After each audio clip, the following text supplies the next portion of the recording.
And welcome on back. We're gonna do a few research things. Don't mind that strange looking object in the background.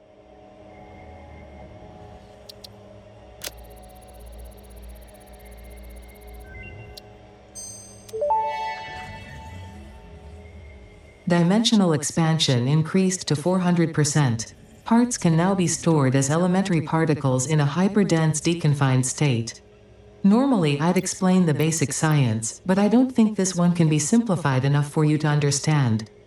We composed a growth song, but you composed a shrink song, so we remain silent. The dance of your bones and organs and veins amuses us. I understand, seeing the pioneer perform tasks also amuses me. Well, that's just kind of rude. So now we can have 4 stacks of items in our depot, so that's good. Now here are some tubes, hypertubes. Since the introduction of the power poles and the zip line, I haven't been using these like at all. But here's something that I can use them for, even though it wasn't the intended like use for these. It's the hypertube cannon. Basically the way it works is when you enter in an entrance tube, you gain momentum. So what I've done here is I made a bunch of entrances so that each time I go into one, I get more and more momentum. And the way you would do this is, because you can't have an exit, like a proper exit. You'll need to have it just shoot you out of a tube without an exit in it. So you just do this, delete the exit, and there you go. There used to be a way where you could basically make like a circle. And this was cool because depending on which entrance you came in at, you would always come out the same exit. So one tube could have 4 exits. But since they changed the physics in this, it doesn't work like that. But instead you can do this. Just a whole bunch of tubes in a row, have the exit towards whichever direction it would be launched out at, and there you go. The jetpack is optional, but highly recommended, especially if you're using the biofuel, because you can just kind of float for hours. And here I launched myself towards near the grassland start, where there is this little area right here. If you start in the grasslands, you would probably use this spot to for your coal mines or coal generators, because there's some coal nodes here and then there's all this water right here. But I came here for a different reason. Oh, and just as an aside, when I was originally starting this, I almost wanted to start off here and then have this area be my my hub. I would make like a circular building over the water, but ultimately decided that grasslands is kind of basic, so I decided to embark on the forest. Anyways, behind the waterfall is this here cave.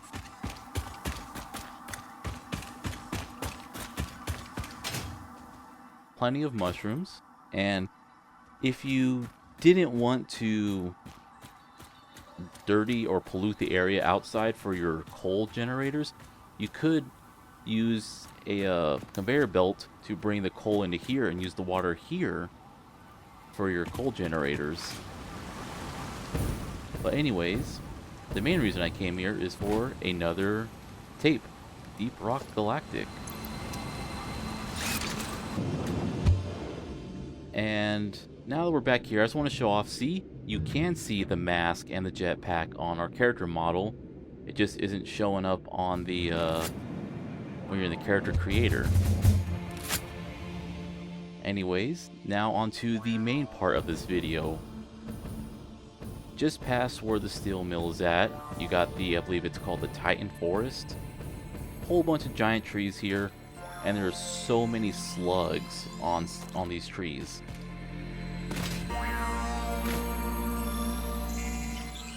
So it's not a bad idea to just kind of go around and grabbing them.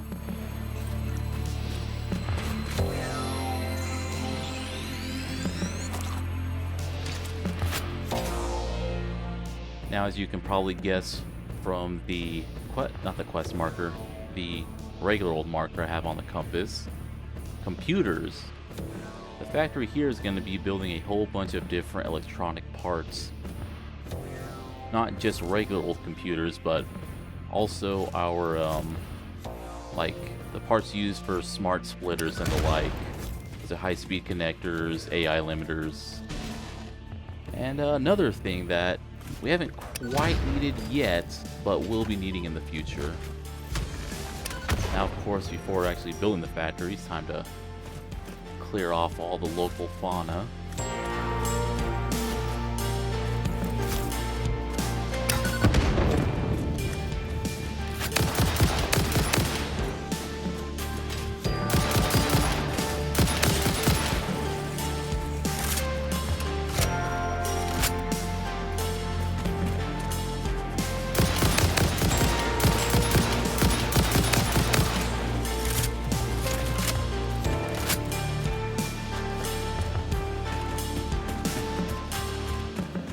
So back there was some copper nodes, and then of course we got the water here, which is also something we'll be needing, because we're going to be taking advantage of a very useful recipe when it comes down to getting more ingots out of your ores.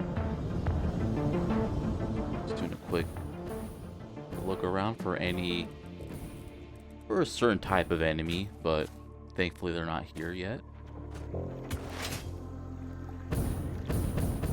And oh god, I see him here on the right. I don't know how I didn't see him in gameplay until after I did that. Yep, a nuclear guy.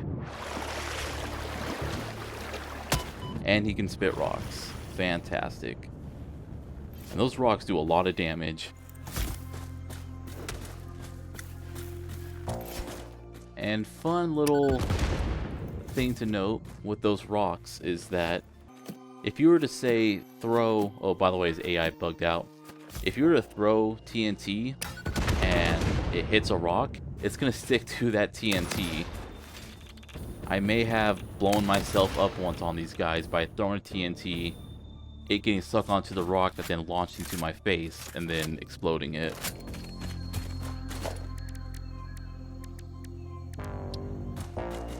Well, yeah, that should be the last problem, except for the fact the corpse still emits radiation. And I did try to blow up that rock in the corner of the pond, but sadly it's one of the ones that are indestructible. You can blow up some of the smaller rocks around, not just the big boulders, which is nice when you want to make things more accessible for vehicles, but not all of them. Now we got it cleared up. I got the water pumps down. We just need to run power on over. Sadly, we can only have 2 connections per at least the top part of the tower.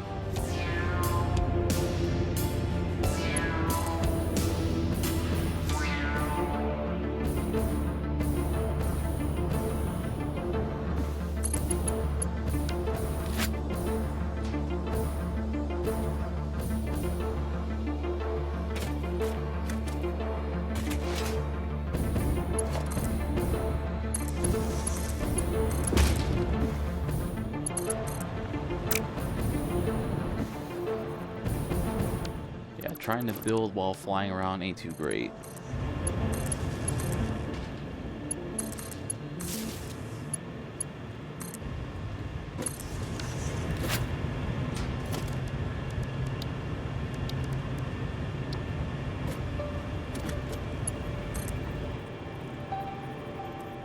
So like I said, we're going to be using certain recipes, and it's all going to be the steamed versions of different recipes, like, you know, steamed copper, steamed iron, because it generates, I believe it's the best iron to ingot ratio that you can get.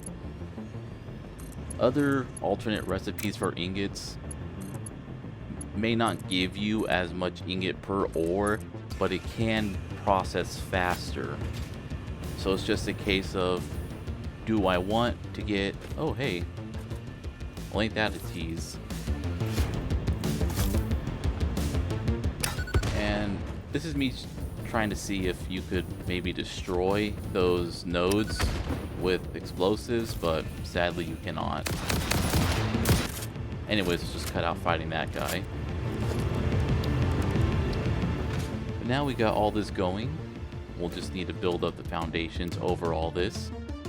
But yeah, as I was saying, different recipes, you know, if you want more ore per minute, but you don't want to build a whole bunch of extra buildings, you got those other alternate recipes. But if you want more ingots for each ore you put in, the Scenes version, I believe, is the best option for that.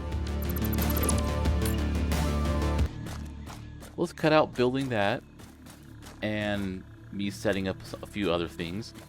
Just want to note on the right, you can see like 125 iron, 139 copper. And I've been putting up signs above the various mining nodes around to know how much I'm pulling out. And that was from the iron that was going into the steel mill. I upgraded and I think may have even overclocked a few of the miners, so then I can dedicate this one to here. There was that Caterium node that was also by the steel mill, so I've also started pulling Caterium from there. We got the bronze over here. Then of course we got our water, and we've got refineries overhead. What I've done is I got valves to keep the water from coming back down. I got these two going back this way, the other two going in the other direction, and then they'll kind of meet up in a way so that whatever overflow comes from one goes into the other. But as long as I have the valves in place, they won't like backflow down below. And here are the refineries. I've color coded them to kind of know where I'm putting what. I believe I just have one Caterium, one iron, and then the rest are all bronze. So there's going to be a lot of, or not bronze, but copper going on over here. And then some of this copper will be going into these other refineries, which then make steamed copper sheets. Again, more sheets per copper ingot put in. And there's all kinds of various overclock settings, so that's why I'm taking a look at each one if you're curious to see what's going on. Now over on this side, what we're going to be doing is making crystals and silica as well. There's a limestone node just past these assemblers here, and then we're going to need to pull in some raw quartz from nearby.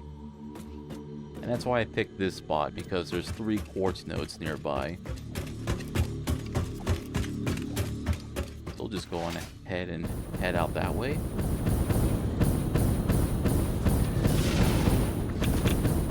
A couple of high-level enemies. Thankfully it's daytime. I feel like I have already mentioned this, but I guess I'll just repeat it if I have. There are different spawns at different parts of the day. And spiders like to come out at night, so I tend to do my constructing during the daytime. Now that said, there can still be spiders running around in the daytime, so that's why I'm being especially cautious right now, because besides in the past I swore I've run into some during the daytime out here in the forest. In the direction we're heading towards, there's a swamp. And there's a lot of spiders out there.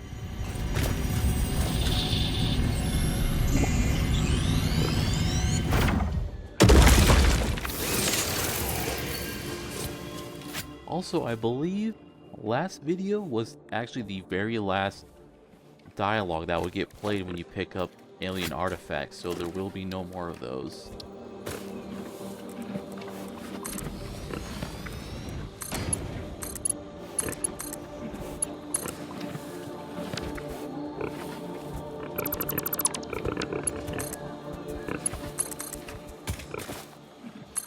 Just cut out running power and belts on over back to base. There's really nothing interesting going on. And I went on ahead and threw up walls and windows. So here it is. I've got all the refineries set up, various assemblers set up, and we're gonna go through, see what's going where, and how I belt everything around. It's gonna be the last 50 minutes of this video, but I figured if you're still watching this, you're into seeing that, so hope you enjoy. First thing I'm gonna work on is making circuit boards, and we're gonna be using a silica recipe for that. Copper sheets and silica, it's again one of the better options for making those.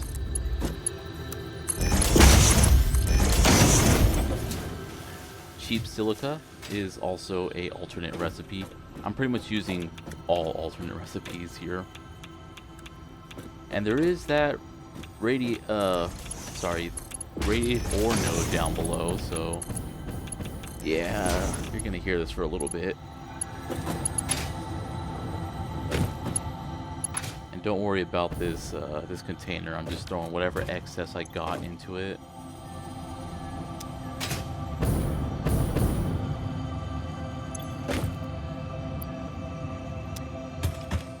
And my numbers aren't going to be exact.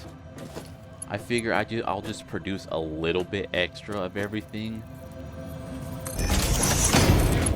because I would rather have a little bit of extra and having the producers turn off rather than produce too little and have the things being made be slower.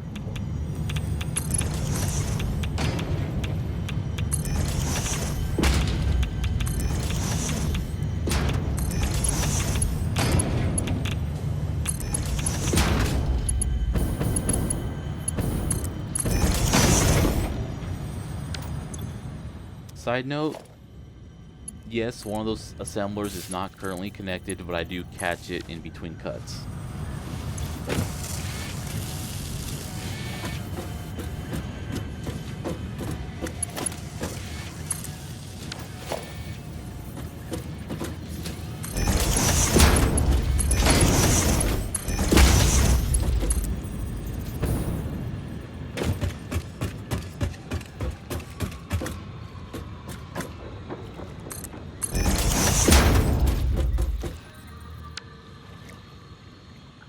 And my dumbass ended up putting these on backwards. Whoops.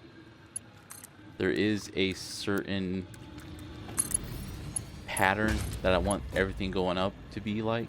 Like, I want certain things going up in certain places. And yes, this bottom floor will ultimately be used to make 7 different intermediaries that will then go up to the second floor. Second object, real simple, it's just some crushed quartz or crystals or whatever they call it. And nothing too complicated there, just raw quartz and water. Cutting out me fixing these, or at least fixing the one that I want to use right now.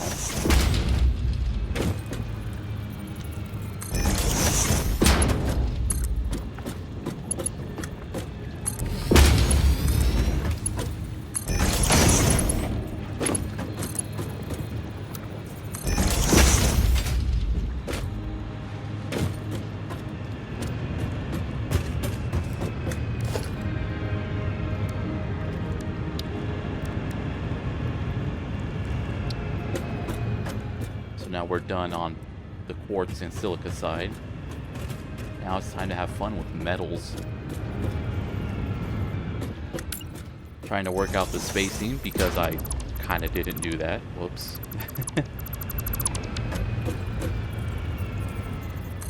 Yeah, here we're going to be needing to make reinforced plates. That's pretty much what the iron is here for.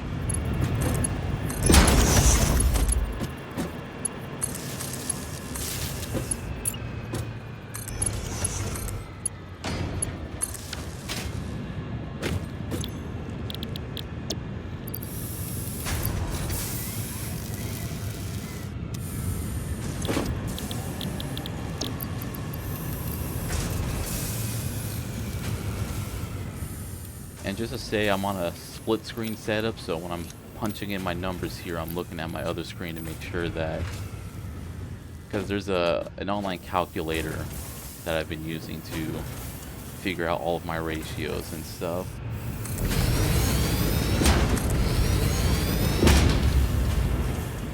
I'll be going with the stitched reinforced iron plates, which is, instead of needing screws, it's wire and iron plates. And we're going to be needing a bunch of not just copper wire, but also caterium wire. And that's what's going to be the real fun part, is that the alt recipes I'm using for both those wires both use the same thing.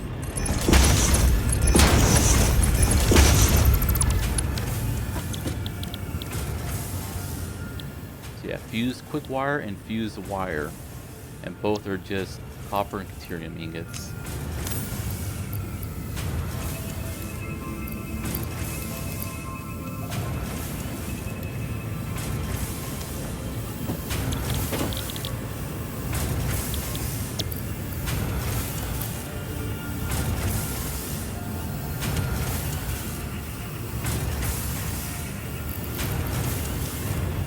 And yeah, a lot of wires, over 400 of just copper wires.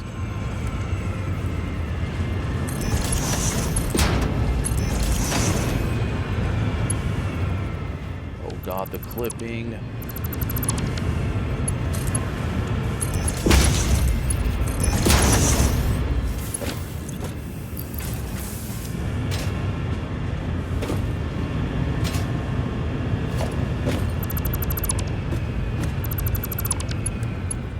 I guess I should explain the sign there and why I don't just use Mark IV belts for everything. And that's just because making Mark IV belts is kind of a pain in the ass.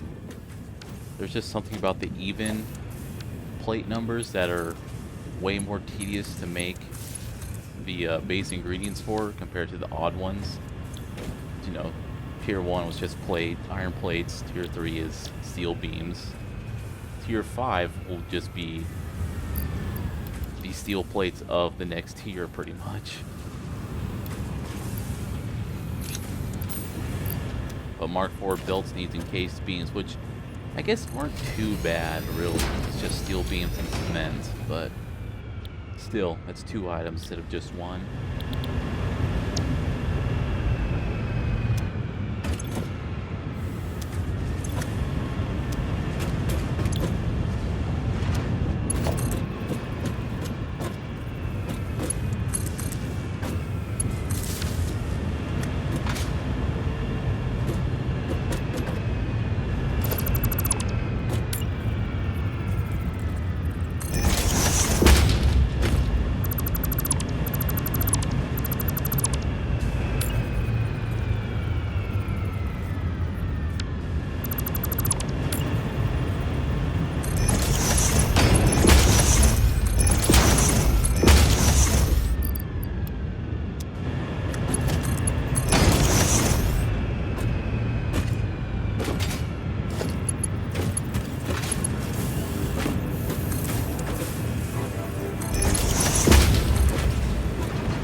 Now it's time to really start untangling some pasta. How am I going to get things from here up to there? I mean, clearly I can use this, right?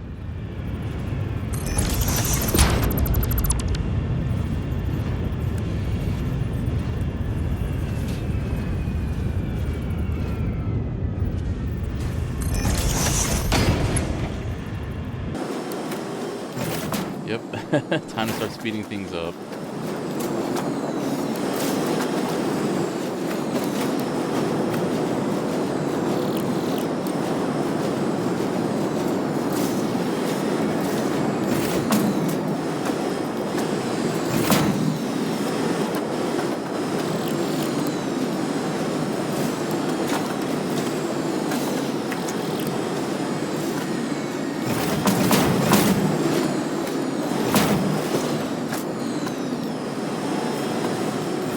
So if it was too narrow for me to build it this close, let's just build it farther back.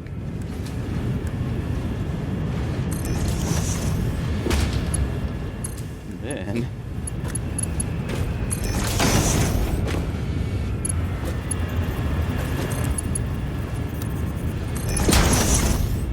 oh my god, that's horrible.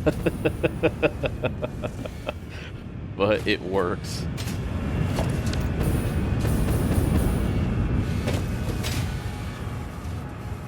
So alright, finally, we got all of our wire going.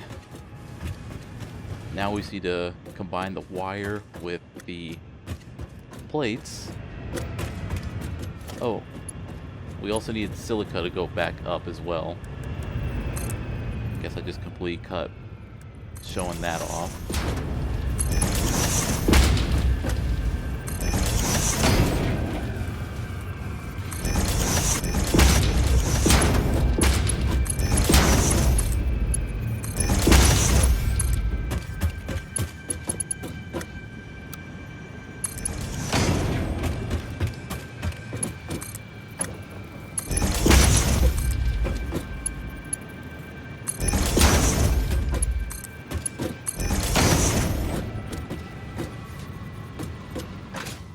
Turns out I didn't fix that at all. Whoops.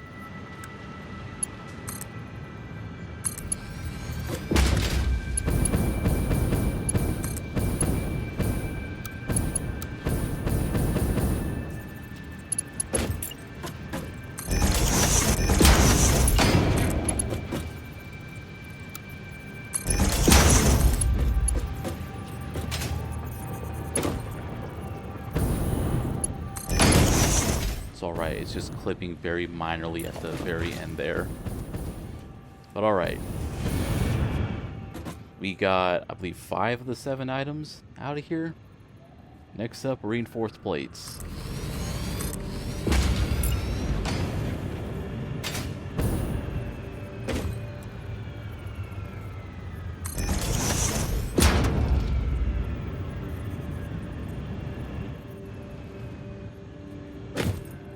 And here's me having a great idea. Hey, space is tight over here, but what about over there?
There we go, a very nice amount of cables to be made.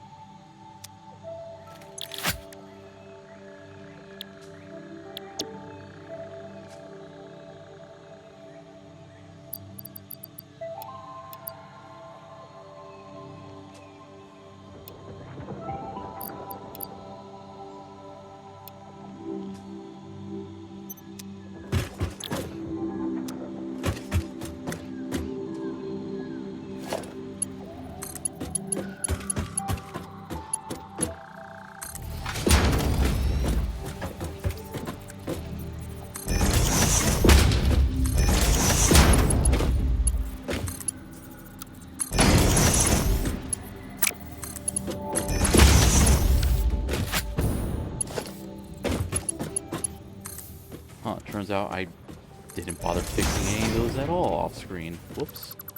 This is what happens when you take a month to commentate on something you've recorded. Sorry by the way, busy holidays.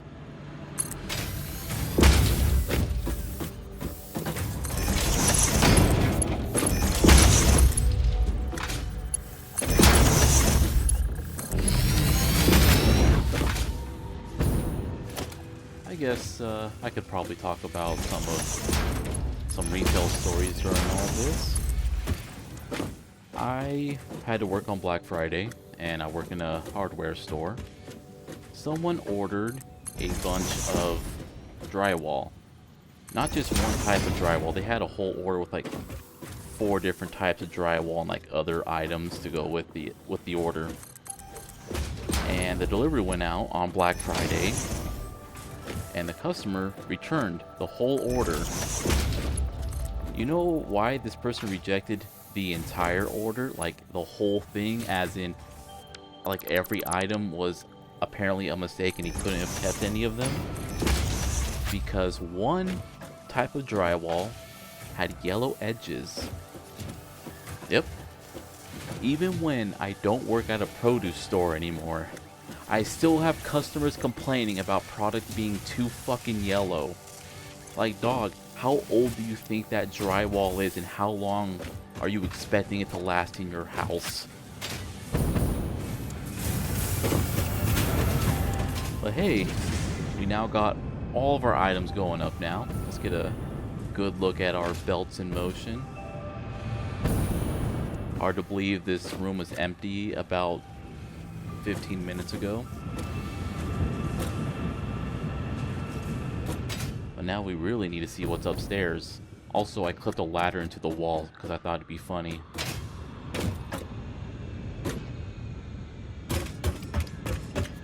So here is floor 2, and here are all of our ports. Bring everything on up.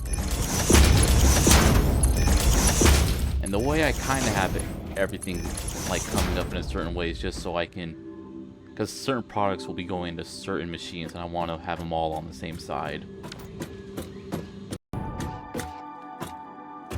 Now do a little more work here. Let's get a proper ceiling in here. I also make sure to run all of my power wires and stuff. Ooh, it's kind of big. Is this the first manufacturer I've built? I'm not sure. But anyways, yeah, meet the manufacturer. It's gonna be real fun trying to get everything inside because they got 4 input slots. Probably would work a lot easier if I just had a logistics floor between the floors so I could have everything just, you know, come in from a conveyor lift from down below. Anyways, what we're going to be doing with these up here is we're going to be making a bunch of crystal oscillators. These are something that you can research like really early, but basically not really use until maybe mid-late game, where suddenly they become used a lot. Especially down the a certain tree, I believe it's the quartz tree, where they have a few good things hidden, or, you know, gated behind getting a whole bunch of those oscillators. Now, besides just having them on hand, you know, to stock up, I'm actually using them for a recipe here, the crystal computer recipe, which simplifies, well, I guess it depends on how you look at it, but instead of needing 3 ingredients and manufacturers to build computers, you can build them in an assembler, and all you need are circuit boards and oscillators. Or oscillators, however it's pronounced.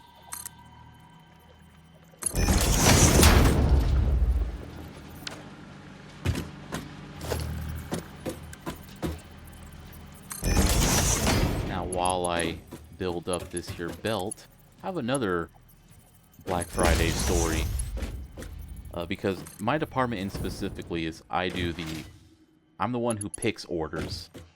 So, you know, someone orders a pack of batteries, that's me. Someone orders 200 units of 20-foot lumber, I'm the poor sap who has to pick it all up by hand and get it all ready. And on Black Friday, I look at my order tab, and I see that someone has ordered enough bricks to put our on-hand count to negative 5,500 units of bricks. So I brought it up to my manager, and he was like, yeah, I know about that order. And it's just weird because our business will just like, oh, what's that? We don't have enough items? Well, that's okay. We'll take your money anyways and just let the employees figure it out. And so, like, the idea is that we would just have other stores pitch in, but it kind of creates a problem where when a person orders so much that multiple stores have to ship something, that's multiple delivery charges. So it's like, yeah, sure, this guy ordered a couple thousand units of bricks. On the other hand, having 20 different shipping charges won't make us a lot of money. But not that it mattered, because the guy ordered so many bricks that the entire area that I'm at could not supply it. If every store combined, we would not have the amount of bricks this guy wanted. And so we had to like try and work a thing out to have the manufacturer of the bricks to directly supply this person. And my boss was like, yeah, we're trying to get this figured out, you know, we'll talk about it next week. And the guy's like, why can't we get this settled now? And he's like, dude, it's Black Friday, we're kind of busy. But yeah, I don't know what this guy was building that needed 8,000 bricks.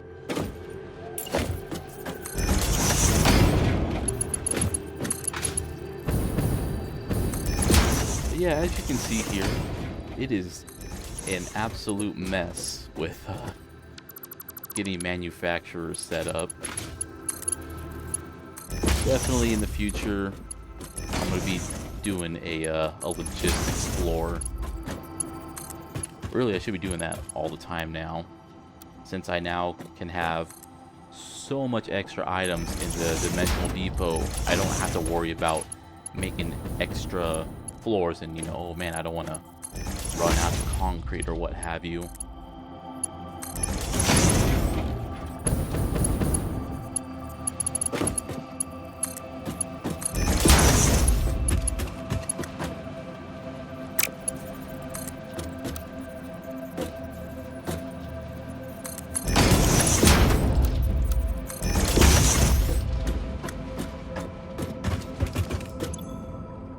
But there we are. I believe that is now all of our oscillators being fed their items.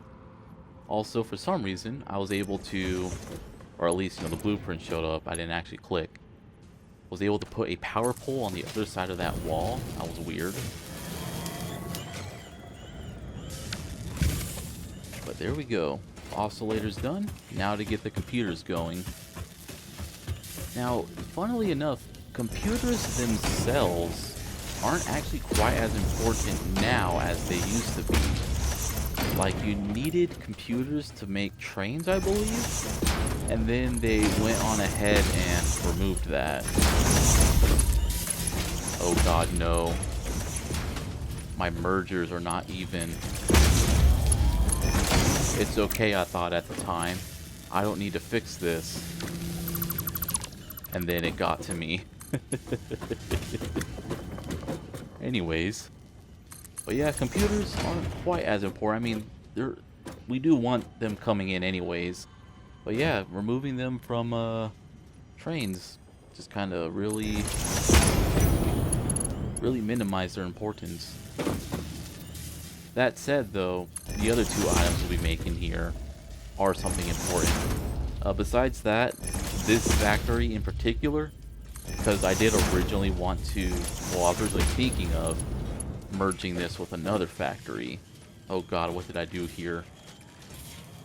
But yeah, originally I was going to have this be part of the heavy modular frame factory that also makes the other two items that we need for the elevator.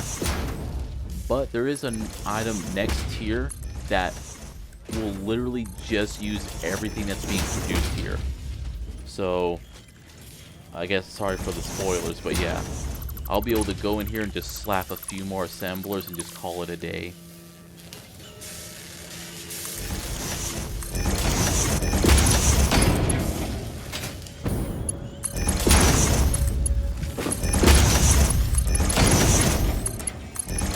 And you know, having consistent access to AI limiters and high-speed connectors means that I can make smart splitters easier.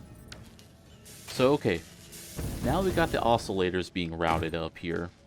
What I do off screen, because I probably do something different on screen here, but in the end what I end up doing is at the very start, so this first assembler that I'm currently standing on, I set up its splitter to be a smart splitter that'll then remove the overflow and have the overflow leave and then go onto a main line that leaves the factory.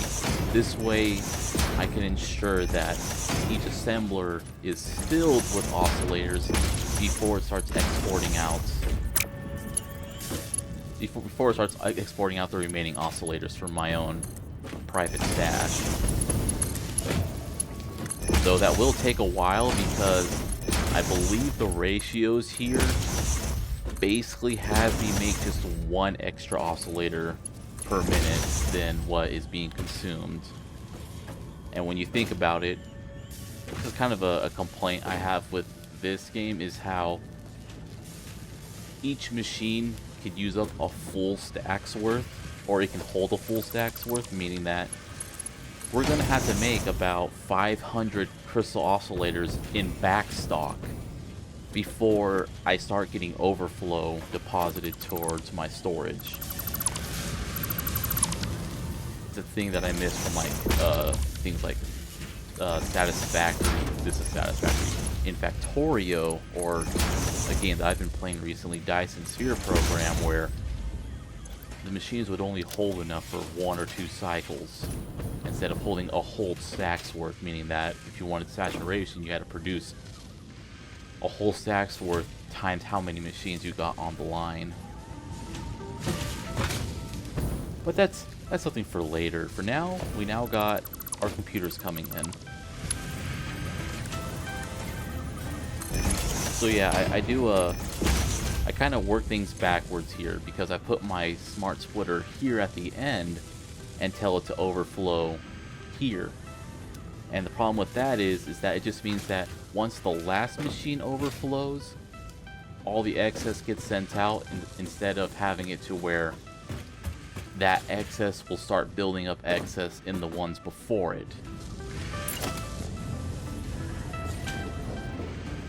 And that can be a problem, because that can mean instead of the first machine getting all of the oscillators, you know, machines 1 to 4 getting the extra oscillators, they can just get skipped over because there's no backflow happening. But alright, next up, we're going to build, I believe it's just 2 machines for AI limiters. Those need plastic though, so we'll worry about that later. Here though, we're going to do high-speed connectors, and this is where the silicon comes in.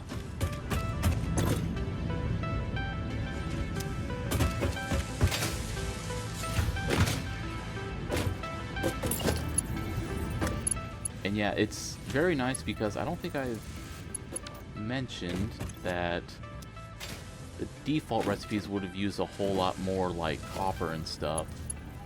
But being able to make circuit boards out of silica, as well as high-speed connectors out of silica, I was able to cut those out.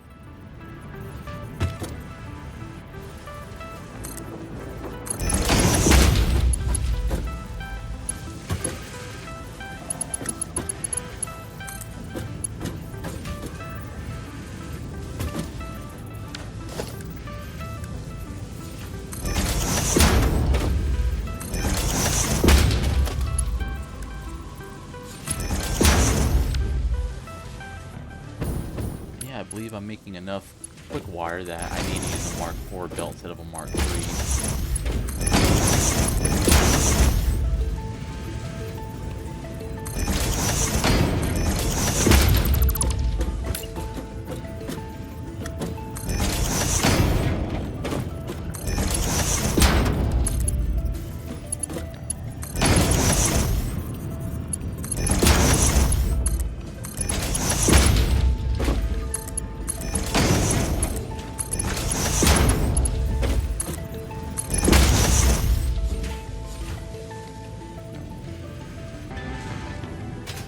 cutting out a bunch of wiring around. Now we've got the quick wire coming on through. Just need to get the... Oh my god, what is this?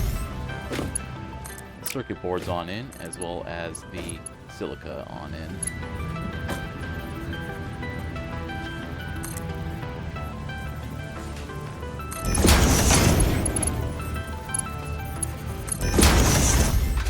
So a funny thing when playing the Ice and Sphere program was you can also have your belts, you know, go from ground floor to one floor up. And the game was giving me guff about having, like, not, like, turning too sharply. And then at one point, I was just able to make a conveyor belt go from the ground floor, like, 5 floors up and turn at a 90-degree angle. I was like, if I can do that, why does it matter if I turn too sharply?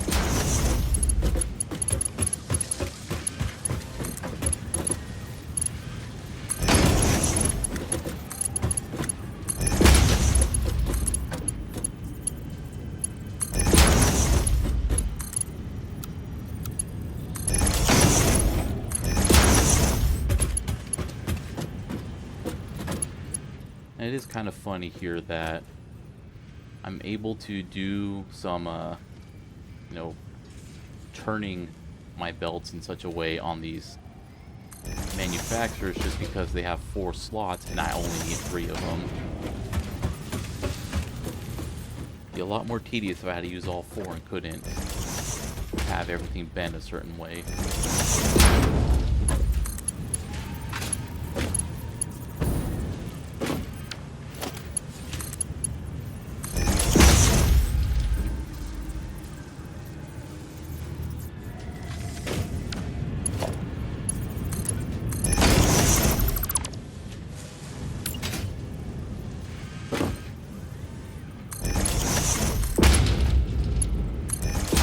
Shit like this. I'm too lazy to just put down a conveyor.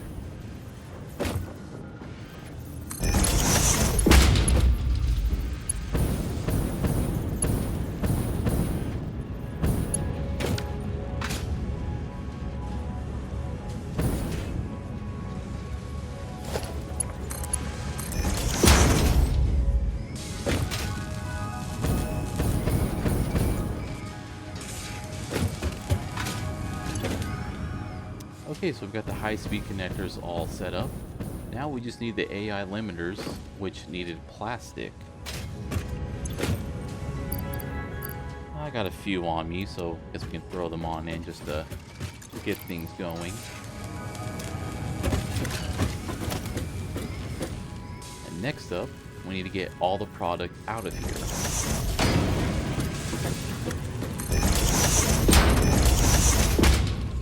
And we're gonna combine everything onto the same belt. There's no chance. We're only getting like at most 15 of one item per minute.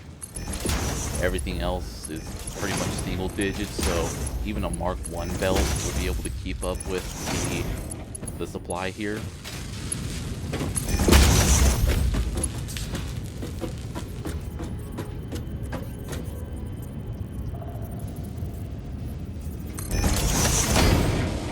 And no, I'm not quite sure why I put that merger belt there.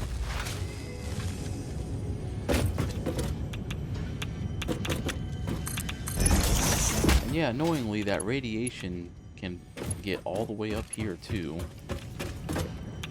It seems to have actually gotten a little less bad ever since I started building walls and floors. I guess you can kind of insulate the radiation, but not fully.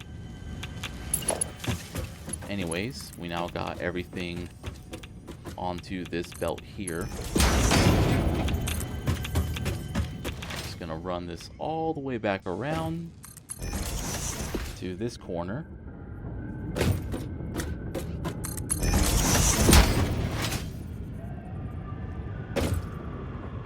And I'm sure some sharp-eyed people may have noticed that extra belt with nothing on it earlier. That's where it's coming from. Then just to be sure, we're gonna slap down a smart splitter here with an overflow setting. And it's gonna go back down to where that sink was, one floor below. Yeah, I'm having some problems trying to get this to actually link up.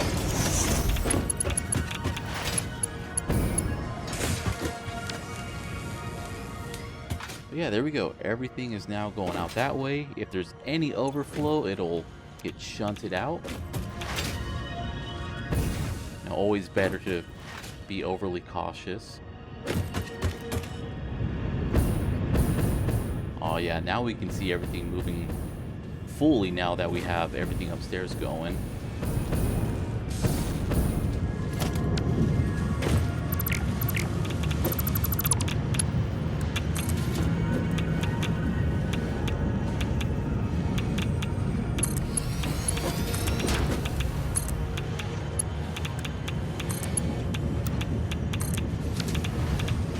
And perfect. Now, as for where these belts are coming from and going to, I'm gonna head out this way, kind of towards the steel mill, but not quite. I've got 2 truck depots set up. One is receiving all the product that's being made upstairs. Weird, where's the computers? Now, as for the other, well, we're gonna need to have it deliver stuff, or have stuff delivered to it. Time to show off the truck. As you can see, it's quite the big boy. Like, the wheel itself is bigger than the Pioneer. And we're gonna use the gas that's being made over here at our gas power plant. And yes, that is why I have plastic also being sent off to the side. Because this power plant will be supplying the plastic for the computer factory. Hope you're ready to enjoy the sights as we drive our route.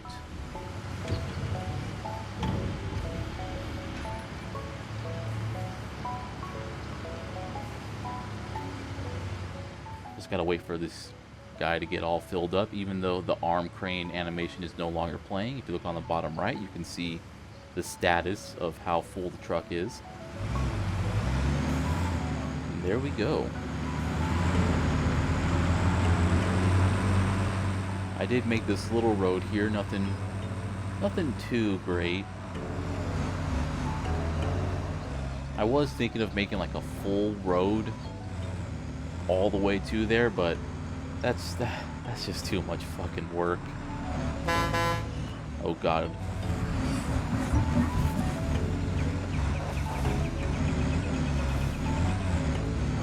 Yeah, my original plan was actually to cut through all these gas rocks.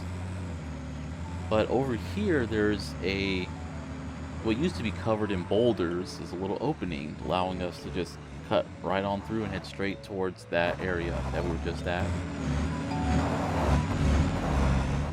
And I placed that lookout tower there just so I know where that little entryway is at.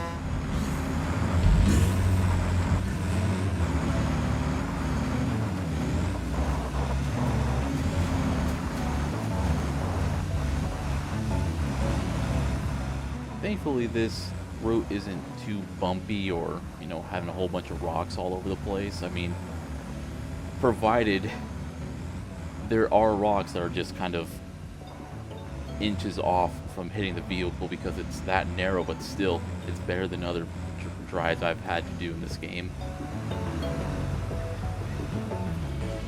And this is how we'll be getting plastic provided towards our computer factory.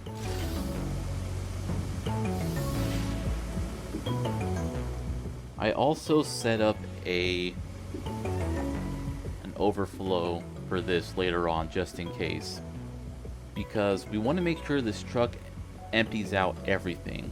because it's gonna have two purposes. Besides supplying plastic here, it's gonna also pick up the product here.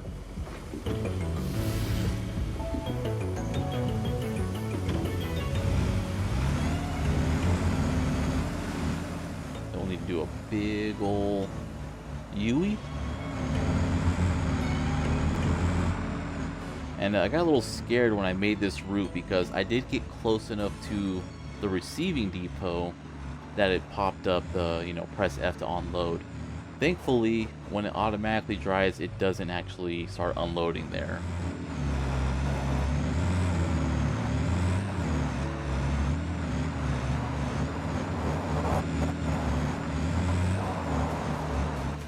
And yes, I'm aware I'm driving a gigantic vehicle, but there's a very good chance if I also just run over that spitter that I'd probably get launched.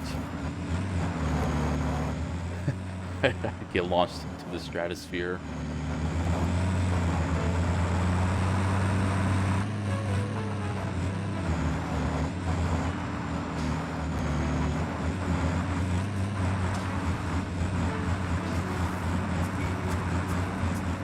And side note, with the, the stink gas flowers here, when you're in a vehicle, you're utterly invincible, except for, I think, when you fall from a great height. And you could, like, drive full on into gas and not take any damage. Kind of weird. But yes, now the fun stuff. How do I get to the drop-off point here at our hub? If I went left, there's, like, a bit of like a little hill, but that's also where I have a whole bunch of belts going into the iron factory. So we gotta take this long roundabout route.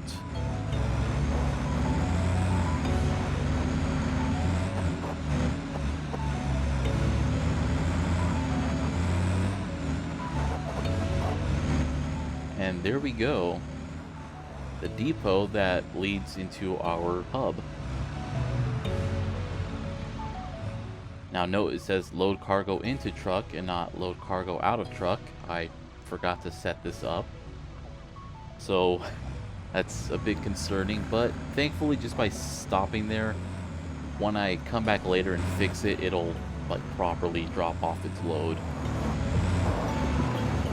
But now we just need to complete the route. Just head right on back up this way and stop over at the power plant.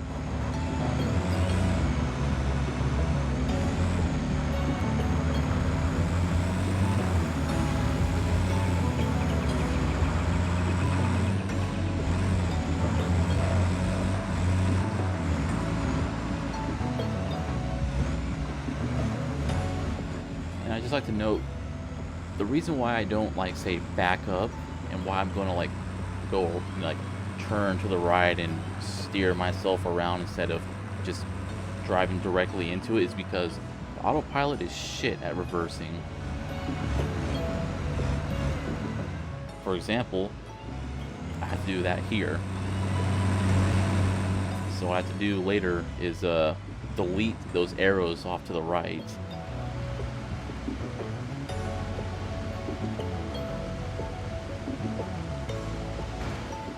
So yeah, let's just press E and you can delete them. Just to keep the truck from, doing that very graceful maneuver.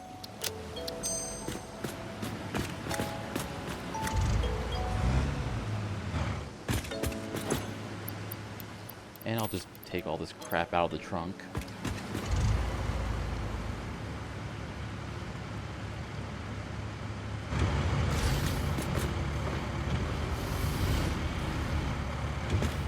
That is quite the range on that unload.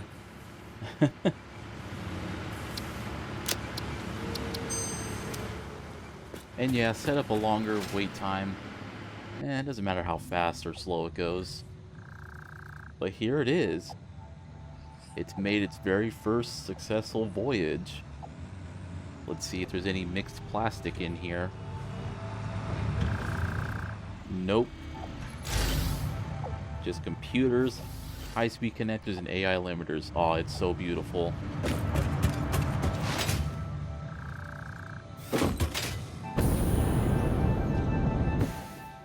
at it all. This is why I have a hub.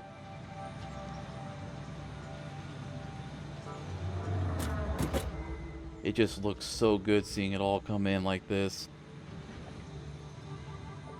Though a bunch of it ended up in the overflow because I had belts that were too slow for the main belt. I upgraded the main belt to Mark 4s, but the rest were still Mark 3s, so I have to start upgrading those because they'll end up in the overflow lane. Now to start unlocking all this other stuff here.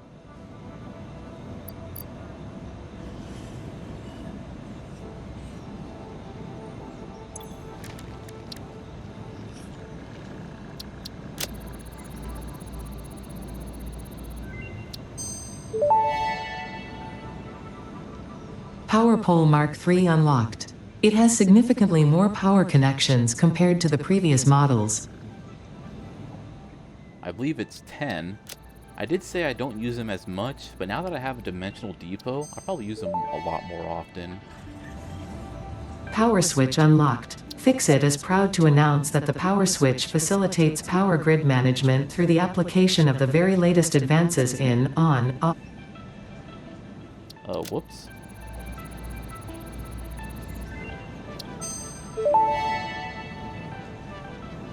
Priority Power Switch unlocked. This assists with power grid management by automatically powering down specified connections when a grid failure is imminent. Use it to prioritize power for the most important infrastructure. Yeah, I would rather just build more power.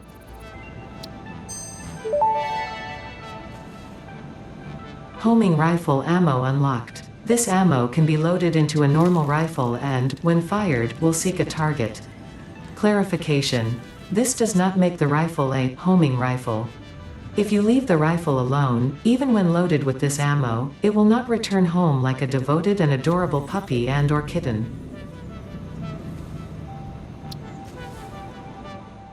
Well, that's a shame.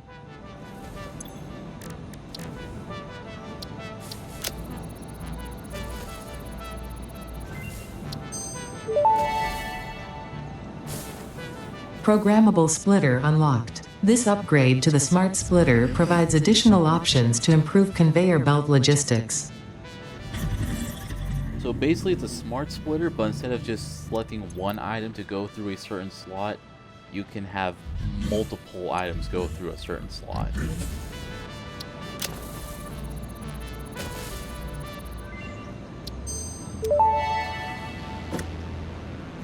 Geothermal Generator unlocked. Geysers added to the object scanner. When life gives you lemons, make lemonade. When life gives you deadly geothermal vents, run directly towards them and build generators. Use potentially lethal natural phenomena for your own benefit. It's the Fixit way. So geothermals are... Oh, by the way, so I've unlocked the homing ammo. Let's talk about this real quick. As you can see, it's called homing rifle ammo. But what I grabbed out of that box was a ammo type I found near a crash site called Rifle Smart Ridge.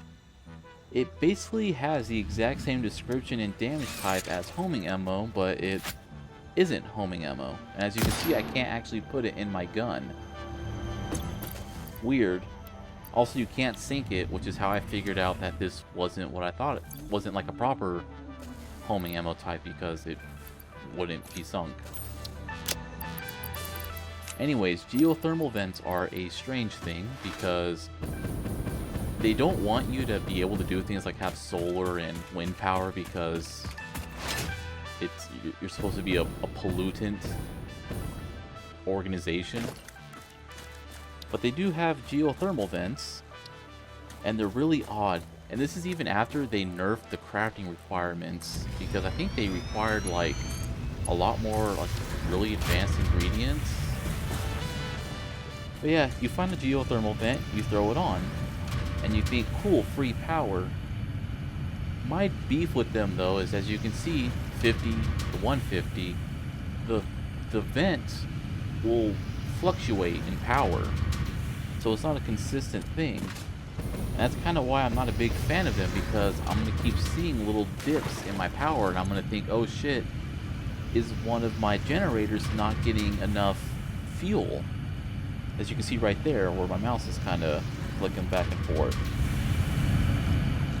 Now, if you were to build all of them, I think it's something like maybe about 4,000 watts of power, but you know, at 4,000 watts, that'll keep fluctuating, so not really too impressed with them.